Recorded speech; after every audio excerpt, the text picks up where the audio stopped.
Good morning, everybody. And thank you so much for this opportunity to come and speak to you today. I was absolutely moved by that last hymn, and thank you, Liz. That was such a perfect choice.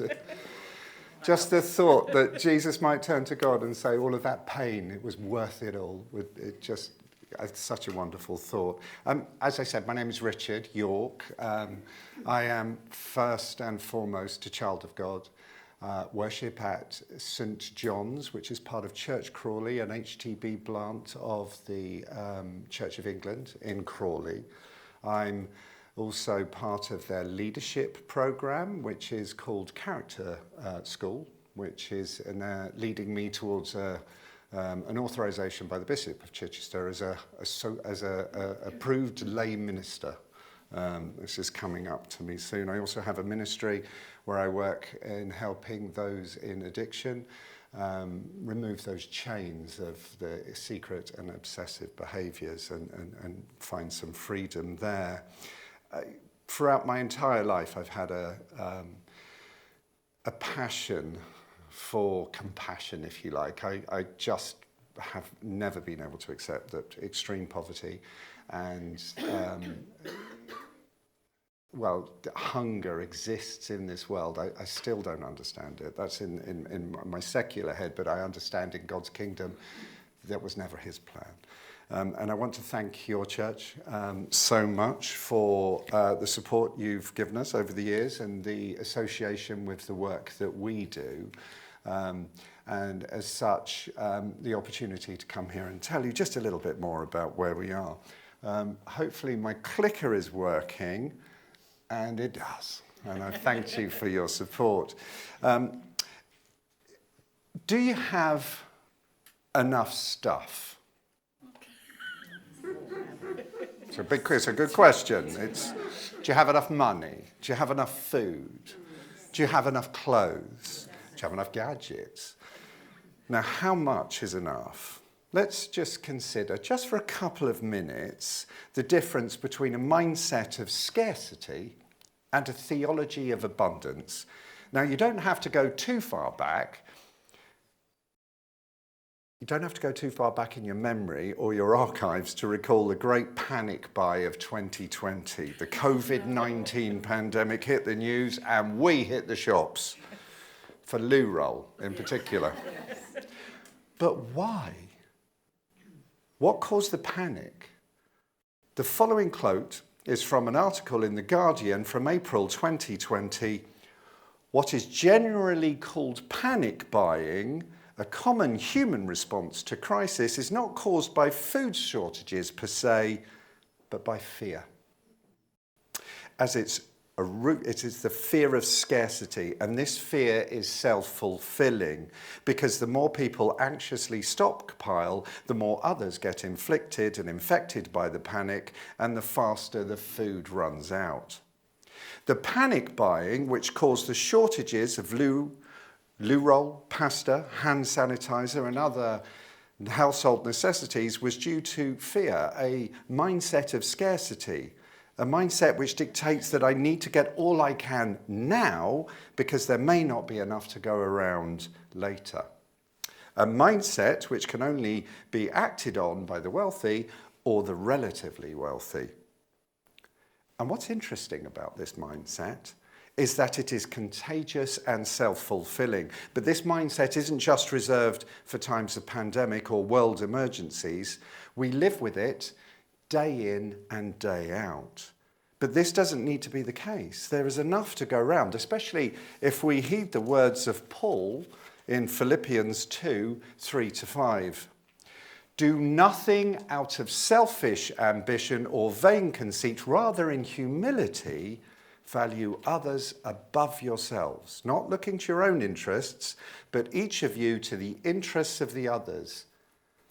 In your relationships with one another, have the same mindset as Christ Jesus. At Tear Fund, we believe in a theology of abundance. There isn't a theology of a success exactly, but instead teaches us that God has already provided all we need if we live with each other in mind. We all know, whether from personal experience or from the stories we hear and see, that abundant wealth rarely leads to happiness and contentment anyway. So why spend our lives working for something which is likely to disappoint us and deter us from what God really wants us to be? The local church, when it takes on the same mindset as Christ Jesus, whom it exists too passionate about.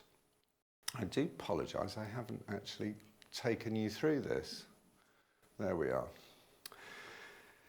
The local church, when it takes on the same mindset as Christ Jesus, whom it exists to represent, is key to accomplishing God's purpose for creation. And Tearfund is passionate about the local church.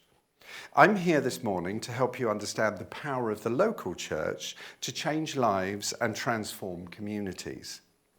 Since 2006, 47 million lives have been transformed through Tearfund's community projects, including our church community transformation model. Our new impact report, which saw more than 8,000 people across 4 African countries surveyed, revealed that people who participated in our church and community transformation programs were 35% more likely to be hopeful about their future. That's what happens when church acts like Christ. More of the incredible impact of church and community transformation will be revealed in a little bit. Important to us at Tearfund, and the motivation behind what we do, is our theology of poverty. We understand poverty as the consequence of 4 broken relationships. One between God and myself, another between myself and others, another between myself and creation, and finally, one between me and myself. Poverty is a result of these broken relationships, and it's something that we all face. Sometimes that poverty is in the form of material poverty, such as the lack of money or food. But it can also come in other forms, such as spiritual poverty. Our broken relationships can lead us to labeling some people as poor, but poor and poverty affects us all. Some of us may have plenty of money, but face a spiritual poverty that eats away at our earthly happiness, peace, and significance, a poverty that only Jesus can lift us out of. Others may be confronted with a spiritual and material poverty, which not only impacts our happiness and peace, but also destroys our ability to have a hope for a better future here and now. Through church and community transformation, we are helping people living in extreme poverty to realize that they are not without hope. They have purpose, they have significance, they have skills and resources that they can use to lift themselves out of poverty. And it's this realization that comes through Bible studies run by the local church, as people realize that they have more than they thought they did, and that they have been blessed by God beyond their recognition. They are filled with hope and begin to pilot their way out of poverty. I would like to show you a video now. This was taken from a recent trip to Burundi and illustrates the power of church and community transformation when community commits to its principles. Hi, my name's Glenn, and I recently had the privilege of going to Burundi to see the work that Tearfund is doing with local churches there. On our first day, we took a trip into the mountains to visit a village called Mubira. It's only 20 kilometers from where we were staying, but it took us over an hour to get there because the road was so rough and bumpy. When we arrived, the whole community was there to welcome us, and we were greeted by Pastor Obed. He's gone through the church and community transformation program that Tearfund runs. He described to us what life was like in the community before and the various challenges they faced. Tearfund's Bible study training changed all that. The church members started to realize that everything God had already given them could then be used to help the whole community. The main challenge that Mubira faced was the lack of access to healthcare. The nearest health centre was 11 kilometres away down that bumpy road that I described at the beginning, Can you imagine having a medical emergency or being pregnant, being in labour and having to sit on the back of a motorbike going down a road like that? The church was inspired by one part of the Bible studies that Tearfund uses as part of the training. Nehemiah 2 verses 10 to 20, when Nehemiah decides to rebuild the walls of Jerusalem. They realised that when they come together as a community, as a church, that they could pool their resources. They raised £30,000 to be able to build their own community health centre right there in the middle of Mabera. When I was there, they had just finished building the health centre and had piped water up from the other side of the mountain so that it had running water. And I've heard that 6 months on, they're planning to put solar panels on the roof to provide electricity. Pastor Obed's church has doubled in size and he has to build a new one. In fact, they're having to plant new churches in that area because people are coming to faith. The church and community transformation training has empowered people to lift themselves out of poverty. They showed us with pride their community health centre that they had built with their own hands. Mabera is just one example of how Tearfund is equipping churches to transform their communities. We simply couldn't do it without the support of churches like yours. We're so grateful for all of your support and prayers. Thank you.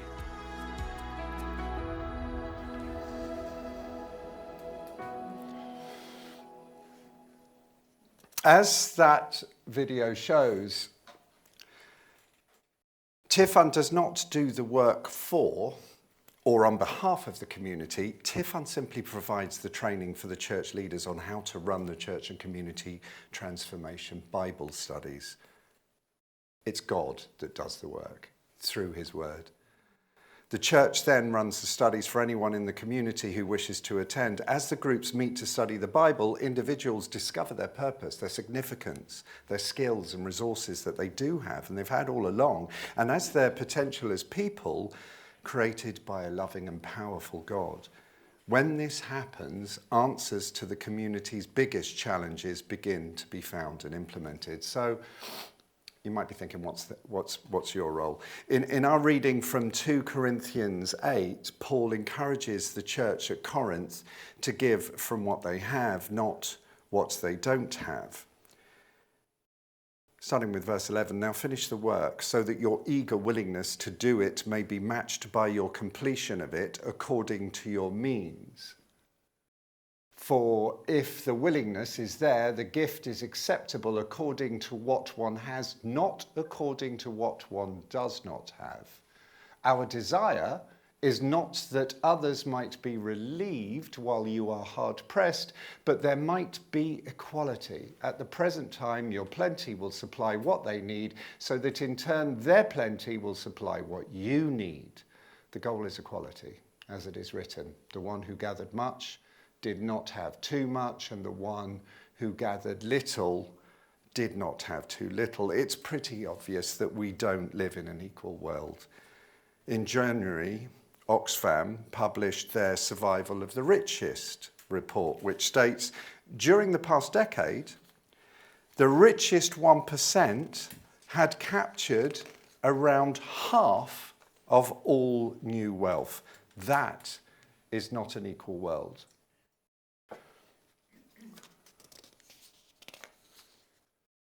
At Tearfund, we use the phrase, poverty is not God's plan, you are.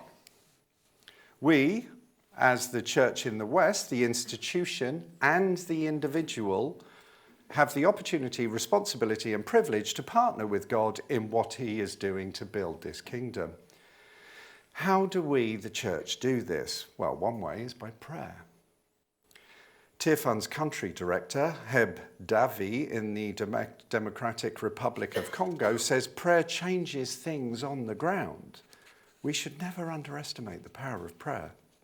The Bible is full of examples of answered prayer and encouragements to pray fervently and continuously. We know prayer changes things, which is why prayer is the heart of all we do at Tearfund. I work for Tearfund. I work in the global fundraising group. And you know, when I went to meet with Tearfund for the first time in a job interview, they prayed for me. It's just, prayer is central to everything we do. Our prayers are meant to be bold and aspirational, faith-filled, asking God to do something bigger than what we can do on our own. However, our responsibility doesn't just end with prayers. It doesn't end with prayers of faith, because we all know, as it says in James 2, that faith without action is dead. Instead, our prayers should lead us into action, knowing that God is leading us where we are going, preparing the way before us, and empowering us to accomplish his purposes. That's why we're running a campaign called Practice What You Pray. Because in addition to prayer, we give. And if we believe in the transformational power of the local church, then we can see how our giving contributes to the effective healing of those 4 broken relationships we discussed earlier. When the relationships between us and God is restored, we can see ourselves as purposeful creatures of a loving, powerful, and gracious God. We realize that we are not defined by our poverty, but by his generosity which is demonstrated through the gift to us of Jesus and the ongoing gift of his Spirit in us. When this relationship is healed, and all of the other broken relationships can be more easily begin to be restored as well. When I know that God has forgiven me and extends his gracious love towards me, I can then forgive myself and others. I can also then accept and apply God's plan for creation to be stewarded, not consumed. Thus, the 4 broken relationships begin to be healed, and people are lifted out of poverty, both spiritual and material. In our video from Burundi, the community was able to raise over 30,000 on their own in order to build their own health centre. They then, on their own, managed to pipe water from the bottom of the hill to the top so that the health centre could have running water. Because of the inspiration for the project came from the Experiencing the Church and Community Transformation Bible studies, the result was that the church grew as well, requiring a bigger building and more churches to be planted. This is why Tearfund is passionate about the local church and its ability to end extreme poverty. Meeting Jesus is only part of the journey. A local church provides the community we all need to make the most of that journey personally and communally. So is it clear yet what Tearfund's role is in this transformational process? The film that accompanies our Practice What You Pray campaign helps identify the role that Tearfund plays, and it might surprise you how small yet significant that role is. Let's watch this 60-second video. This is Burundi in Africa. And this is Cecile, who's walking to fetch water for her family. Oya sivyo. Oh, okay. Well, then what's in the bucket? Iki ni igikorwa canje. This is the school that your donations built, brick by... Sijya kandi. Oh, then who built it? Abavyeyi bacu. Of course. Your generous donation. Oya. Nitwe twavyiyubakiye. This is the centre of the community that your donations... No, look, it's not, is it? Okay, what did Tearfund do? Yakoze ibintu biruta inyubako. Biciye mu ishengero. Tearfund yarafashije guhugura wese. Oh, well, that's much more helpful. Nibaza ko yamaze kubitahura.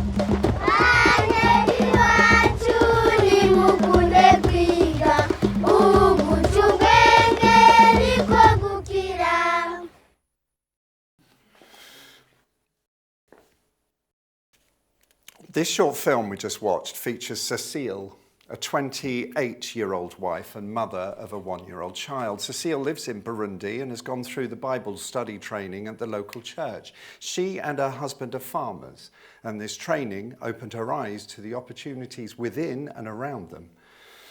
Cecile's story helps us to understand how poverty is often about perspective and what you believe to be true rather than the reality of what is true, and when you can change your perspective to God's perspective. In Romans 12:2, we are encouraged to renew our minds because what we think reveals what we believe to be true. So if we can change what we think, we can change what we do.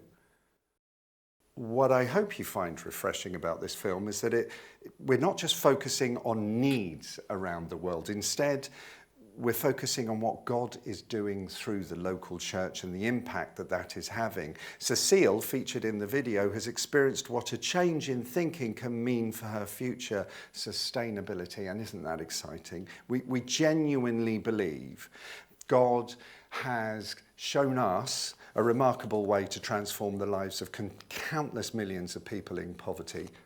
The church.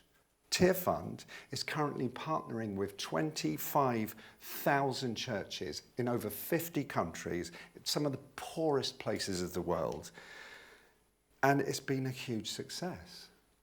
We have lifted almost 47 million people out of poverty in that time. And our vision is to roll this out, CC training, to 250,000 churches in the next 7 years, multiplying it almost in miraculous terms. But we can't do this alone.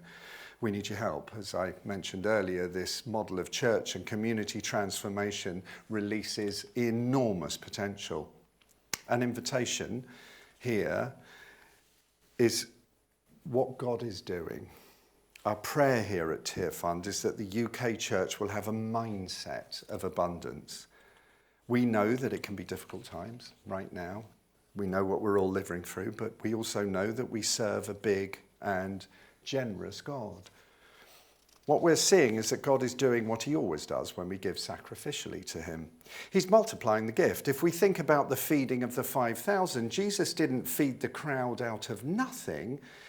He fed them through the sacrificial gift of a child's lunch. The multiplication being experienced through our church and community transformation model far exceeds that gift.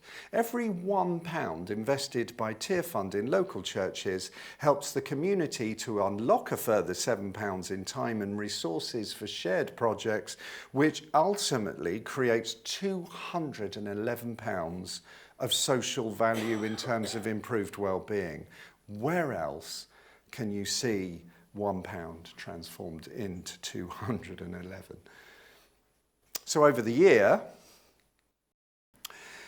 £6 a month could deliver CCT training to a community through local church, £12 a month could deliver CCT training to 2 communities, and £25 a month could train 10 local church members to run a community transformation programme every year.